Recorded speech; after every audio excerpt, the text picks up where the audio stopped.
Bienvenidos a Genéticamente Hablando. Un podcast dedicado a la divulgación científica. Mi nombre es Kenzie, estudiante de biología. Mi nombre es Gabriel, estudiante de nutrición. Ambos somos de la Universidad Peruana Cayetano Heredia. Y el día de hoy, en nuestro primer episodio, Hablaremos de un tema muy debatible, los transgénicos. ¿Qué son los transgénicos? ¿En Perú se pueden consumir y cultivar? Hoy lo descubriremos. acompáñanos con este video.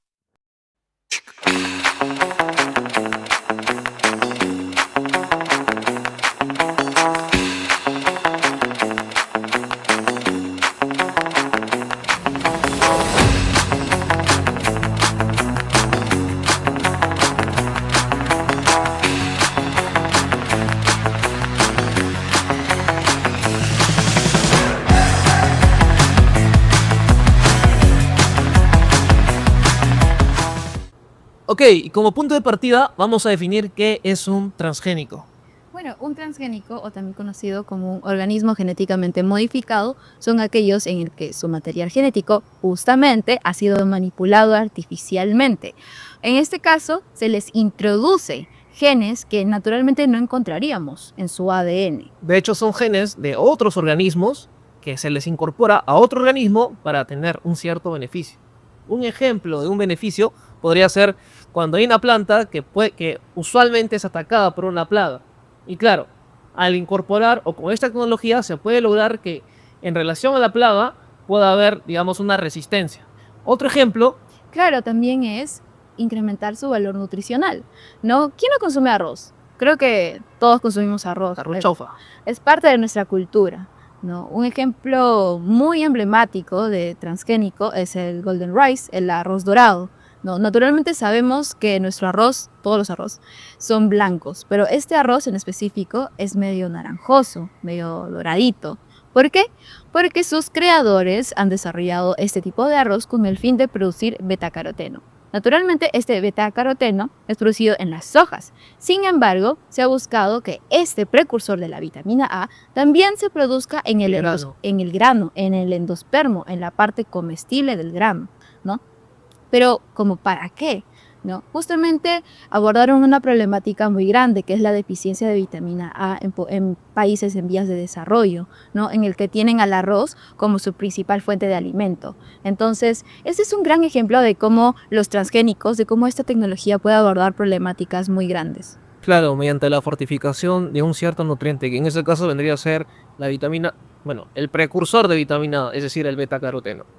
Otro beneficio que también tocamos es el de que se puede reducir también el uso de plaguicidas o pesticidas, porque como les comenté, es una forma de controlar una plaga, claro, con tecnología, y claro, esto también reduce el uso de los plaguicidas, o sea que da un resultado de que también se puede reducir el riesgo de contaminación o un riesgo perjudicial, un efecto perjudicial por parte de los consumidores que puedan tener esos contaminantes.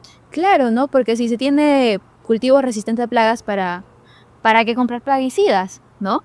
Justamente este ahorro, ¿no? De ya no comprar estos agroquímicos tiene un impacto no solamente en la salud de los consumidores, como dice Gabriel, no, sino también en la salud de los propios agricultores, porque al reducir el uso de estos agroquímicos, ellos ya no están tan expuestos, ¿no? Y por ende su salud ya no se vería tan comprometida. Pero también tiene un impacto muy grande a nivel económico. Un reporte ha estimado que entre los años 1996 y 2020, los ingresos globales gracias a esta tecnología han incrementado en 261.3 millones de dólares, justamente bajo dos premisas, ¿no? El incremento del rendimiento y también en el ahorro de costos. Exacto. Pero si se tiene tantos beneficios, ¿por qué no se aplica en Perú? Eso lo veremos en la siguiente sección.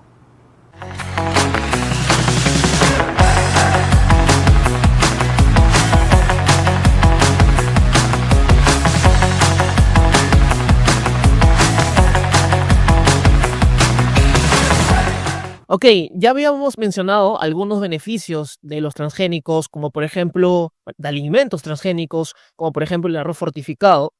Sin embargo, también comentamos que habían ciertas limitaciones en cuanto al contexto peruano. En ese sentido, ¿habría alguna normativa la cual impida el desarrollo de cultivos transgénicos, de alimentos transgénicos en el Perú? Sí la hay. Uy. La ley moratoria 29811 establece un periodo de moratoria hasta el año 2035, en el que no se permite el cultivo, ¿no? De organismos genéticamente modificados prácticamente. Se promulgó en el año 2011, duraba hasta el año 2021, sin embargo, en el año 2021 se extendió hasta el 2035, así que actualmente esa ley sigue vigente y no se puede cultivar, lamentablemente, aquí en Perú. Uy, entonces hasta el 2035. Y algo que nos llama la atención es cuál es el fundamento de esta ley. Porque, por ejemplo, ante riesgos en la salud humana, entidades como la FDA menciona que no hay suficiente evidencia que pueda afirmar que es un posible componente dañino el hecho de consumir alimentos transgénicos. De hecho, hace una semana consumí un chicle con soya transgénica. El chisito tiene maíz transgénico. Pero sí, o sea, realmente esta ley no parte, ¿no? De que los transgénicos son malos para nuestra salud, sino realmente parte de otra premisa, del cuidado de nuestra biodiversidad. Por eso comentaba, ¿no? Que nuestro país tiene sus particularidades. No podemos asumir posiciones absolutas, ¿no? Como que los transgénicos son totalmente malos o que los transgénicos sí son totalmente buenos, ¿no? Nuestro país tiene sus particularidades y es por eso que existe esta ley, ¿no? Esta ley justamente es para tener este periodo de tiempo de estudio de cómo el cultivo de estos organismos genéticamente modificados puede impactar a la biodiversidad. Ahora se preguntarán, ya Kenzie, pero ¿cómo impactan, no? Bueno, eh, un gran ejemplo es la contaminación genética, ¿no? La polinización cruzada entre cultivos transgénicos y cultivos convencionales, ¿no? Se sabe que a través de polinizadores o a través del viento, este polen puede viajar de cultivos entre cultivos, ¿no? En este caso, el polen transgénico puede viajar hacia el cultivo convencional y luego, pues, como se diría, ¿no? Producirse una contaminación genética, ¿no? La presencia adventicia. La presencia adventicia es prácticamente la presencia no deseada de genes transgénicos en productos o en cultivos convencionales tradicionales. Entonces, uno de los grandes retos es justamente, ¿no? Poder evaluar en qué medida impactaría el cultivo de transgénicos en nuestro país, porque tenemos muchos productos silvestres, propios del Perú, ¿no? E incluso, ¿no? Por ejemplo, el arroz, que ni siquiera es propio, pero lo cultivamos, ¿no? Entonces, es una forma también de proteger a los cultivos tradicionales, ¿no? Protegerlos de esa presencia adventicia. Claro, entonces entendemos que esta presencia adventicia es un criterio que se utiliza en la ley moratoria, em, pero también algo que nos llama la atención es que también, digamos, podría afectar a los polinizadores. Sí, totalmente. Otra premisa de esta ley es que se intenta proteger a la biodiversidad, ¿no? Que coexiste con este tipo de cultivos. Se sabe que hay algunos estudios, ¿no? Que indican que, por ejemplo, el famoso maíz BT, que es un maíz transgénico que produce una proteína insecticida, ¿no?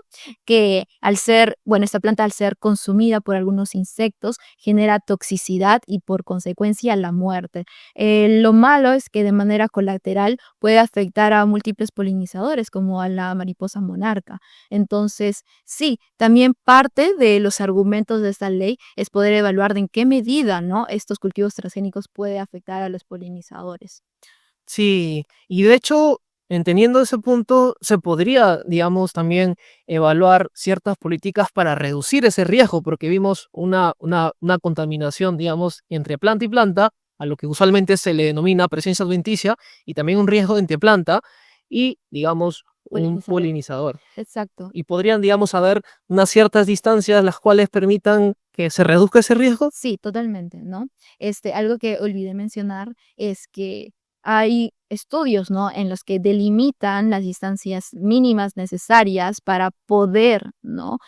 Cultivar a estos, organismos transgénicos también junto con organismos convencionales, ¿no? Porque para poder establecer el cultivo de estos transgénicos es importante, como tú dices, evitar este tipo de efectos colaterales. Ahora se dirán, ok, pero si estás cultivando transgénicos, ¿para qué cultivas convencionales, no? Y se evita la contaminación genética. Sí, pero no necesariamente son tus cultivos. Puede que sea cultivos vecinos que pertenece a otro agricultor, por ejemplo, y que no es, transgénico, sino que es convencional. Y tú sí cultivas transgénicos. Entonces, por consecuencia, tú no estás monitoreando, regulando el cultivo del vecino, ¿no? Si tú estás solamente enfocado en tus propias hectáreas. Entonces, creo que forma parte también de la premisa de cómo los transgénicos pueden impactar en la biodiversidad. Y también acotar otro punto es que el impacto también puede ser un poco más indirecto, ¿no? A través de comportamientos ecológicos. Por ejemplo, ¿no? Hay algunas plantas transgénicas que evitan el crecimiento de malezas, los cuales estas malezas, pues, evidentemente compiten por nutrientes con estos cultivos que nosotros sí deseamos, ¿no? Sin embargo, también a tener en cuenta que estas malezas son hábitats de múltiples organismos, ¿no? Detritívoros, polinizadores, entre otros. Entonces, el hecho de reducir este tipo de malezas o malas hierbas también influye en la densidad de estos organismos que coexisten con estos cultivos. Claro, habría una relación indirecta en cuestión a esos organismos que estarían siendo afectados por la eliminación de su hábitat. Y, y eso sería bastante en el contexto peruano, ¿no? Pero también vemos otros países en los cuales eh, no tienen tanta biodiversidad y, digamos, sí promueven esa incorporación de cultivos transgénicos a mayor escala. Y eso vendría a ser la diferencia, ¿no? Digamos, los sustentos que coloca esa ley moratoria aplicada en el Perú. Por eso la importancia del contexto. Y, digamos, también teníamos otro punto a tocar que vendría a ser el tema de la fiscalización en el Perú. Si tendríamos la mejor política en el Perú, entendiendo el contexto peruano, sería suficiente para garantizar que ese proceso se va a dar de forma exitosa. Exacto, ¿no? Por ejemplo, pueden decir, ok, vamos a cultivar los transgénicos en invernaderos, se promulga la ley, que está bien, transgénicos sí, pero ¿y la fiscalización? ¿No? Nosotros somos conscientes, ¿no? Que hay ciertas deficiencias en el sistema. Entonces, hay que ser conscientes también, ¿no? Sobre a qué problemáticas nos podemos afrontar, a qué retos nos podemos afrontar, ¿no? Porque nuestro país es muy particular, no solamente por la biodiversidad, sino también en la forma de fiscalización.